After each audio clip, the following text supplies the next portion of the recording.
আসসালামু আলাইকুম। বিদ্যাসোপানের পক্ষ থেকে সবাইকে জানাই আন্তরিক শুভেচ্ছা।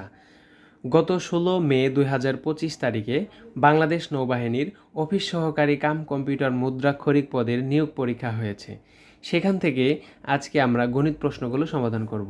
ভিডিও যাতে লম্বা না হয় এই কারণে ২টি পার্ট করা হয়েছে। আজকে আমরা ১ নম্বর পার্টের সমাধান করব। প্রথম প্রশ্নটি হচ্ছে ৪৮ সংখ্যাটি কোন সংখ্যার ৮০%? আমরা ধরে নেই ৪৮ সংখ্যাটি এক্স এর ৮০%, অর্থাৎ এক্স এর ৮০% ইজ ইকুয়াল টু ৪৮। তাহলে আমরা যদি এটি সমাধান করি, এক্স এর ৮০% মানে হলো ৮০/১০০ সমান ৪৮। আমরা জানি এর কাজ গুণের মতো, তাহলে আমরা যদি এই অংশটুকুকে সমানের ডান পাশে নিয়ে যাই তাহলে ভাগ হয়ে যাবে।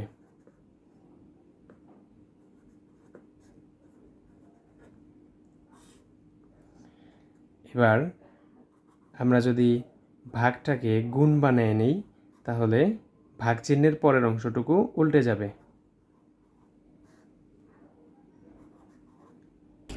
এখন আমরা কাটাকাটি করব। ২০ দিয়ে যদি আমরা ১০০কে কাটি, ৫ ২০-এ ১০০, ৪ ২০-এ ৮০। এবার ৪ দিয়ে আমরা ৪৮কে কাটবো, ৪ ১২ ৪৮, অর্থাৎ এবার আমরা ১২ এবং ৫ গুণ করলে পাবো ৫ ১২ ৬০। তাহলে আমাদের সঠিক উত্তর হচ্ছে খ নাম্বার। আমরা ২ নম্বর প্রশ্নটি দেখতে পাচ্ছি, x plus Y is equal to 12 এবং x minus Y is equal to 2 হলে এক্স ওয়াই এর মান কত? আমরা সূত্রের সাহায্যে এক্স ওয়াই এর মানটা নির্ণয় করতে পারি। আমরা জানি এক্স ওয়াই এর সূত্রটা হচ্ছে, অর্থাৎ এটা এ বির সূত্র, a plus B by 2 whole square minus A minus B by 2 whole square.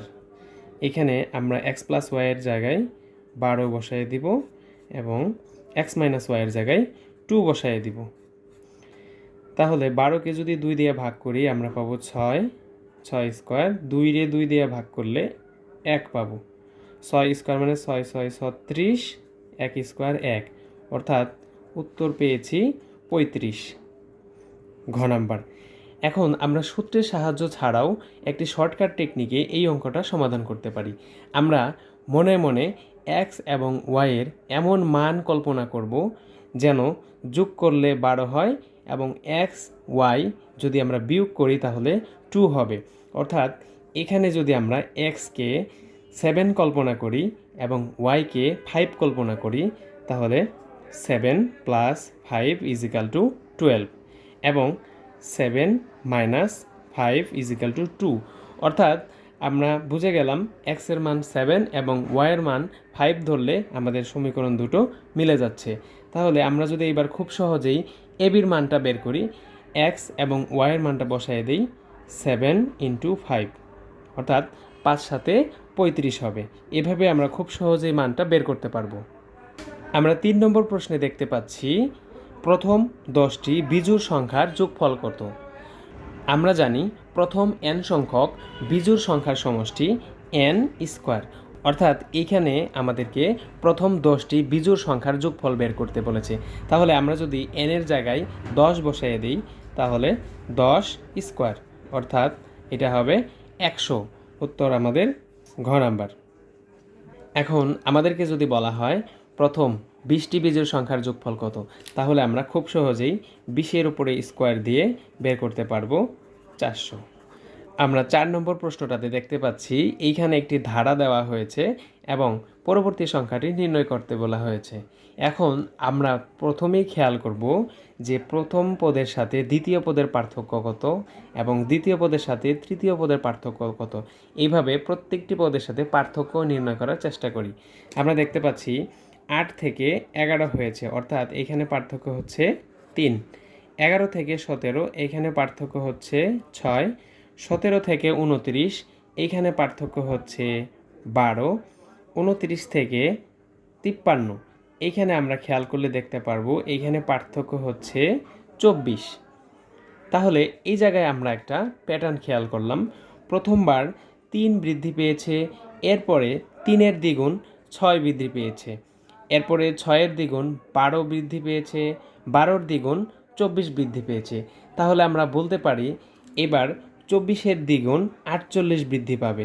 তাহলে আমরা পরবর্তী সংখ্যাটি বের করব, 53 এবং 48 যোগ করব। তাহলে 53 যোগ 48, 8 আর 3 11, হাতে 1, 5, 5 5-এ 10। তাহলে আমরা উত্তর পেলাম 101, খ নাম্বার। 5 নম্বর প্রশ্নে আমাদেরকে বলা হয়েছে 6 ফুট দীর্ঘ গাছের 4 ফুট দীর্ঘ ছায়া হয়। একই সময়ে একটি গাছের ছায়া 64 ফুট লম্বা। তাহলে গাছটির উচ্চতা কত ফুট? এই অঙ্কটা আমরা ঐকিক নিয়ম ব্যবহার করে খুব সহজেই বের করতে পারি। আমরা লিখতে পারি ছায়া 4 ফুট হলে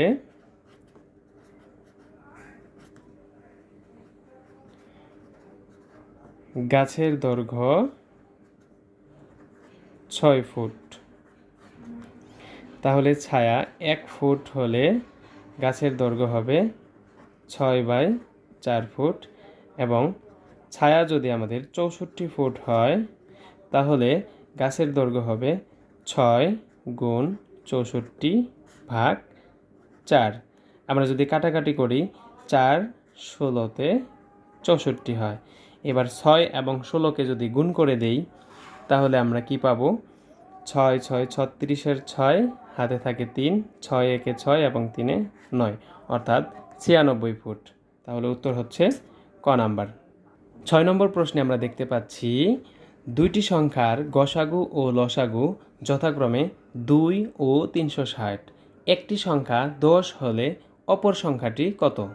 আমরা যদি এর সমাধান করি, আমাদেরকে একটি সংখ্যা 10 দেওয়া হয়েছে এবং আমরা অপর সংখ্যাটি x ধরে নিলাম। আমরা জানি দুইটি সংখ্যার গুণফল সমান তাদের লসাগু গুণ তাদের গসাগু। আমরা যদি এই সূত্রের মধ্যে মানগুলো বসায় দেই, দুইটি সংখ্যা, তাহলে একটি সংখ্যা হচ্ছে আমার 10 এবং অপর সংখ্যাটি হচ্ছে x। তাদের লসাগু হইতেছে 360 এবং তাদের গসাগু হচ্ছে 2। এবার যদি আমরা এটাকে ক্যালকুলেশন করি তাহলে যেটা পাবো, x থাকলো 360 গুণ 2/10। তাহলে আমরা এই শূন্য এবং এই শূন্য কাটতে পারি, নিচে আর কেউ নেই। 36 আর 2 গুণ করলে আমরা পাবো 72। তাহলে আমাদের উত্তর হচ্ছে খ নম্বর। 7 নম্বর প্রশ্নে আমরা দেখতে পাচ্ছি একটি সরলরেখার উপর লম্ব অঙ্কন করলে কয়টি সমকোণ পাওয়া যায়? এইখানে এবি আমাদের একটি সরলরেখা এবং এবি সরলরেখার উপরে আমরা সিডি লম্ব এঁকেছি। লম্ব আঁকার ফলে আমরা দেখতে পেলাম এখানে সন্নিহিত দুটি কোণ উৎপন্ন হয়েছে। একটি হচ্ছে সিডিবি এবং অন্যটি হচ্ছে সিডিএ। আমরা জানি একটা সরলরেখার উপরে আরেকটা সরলরেখা যদি লম্বভাবে দণ্ডায়মান থাকে তবে সন্নিহিত কোণ দুইটা সমকোণ হয়। তাহলে আমরা চিত্র থেকে দেখতে পেলাম যে এখানে দুইটি সমকোণ উৎপন্ন হয়েছে। তাহলে আমাদের সঠিক উত্তর হচ্ছে খ নাম্বার। আজকের ক্লাস এই পর্যন্তই। ধন্যবাদ সবাইকে।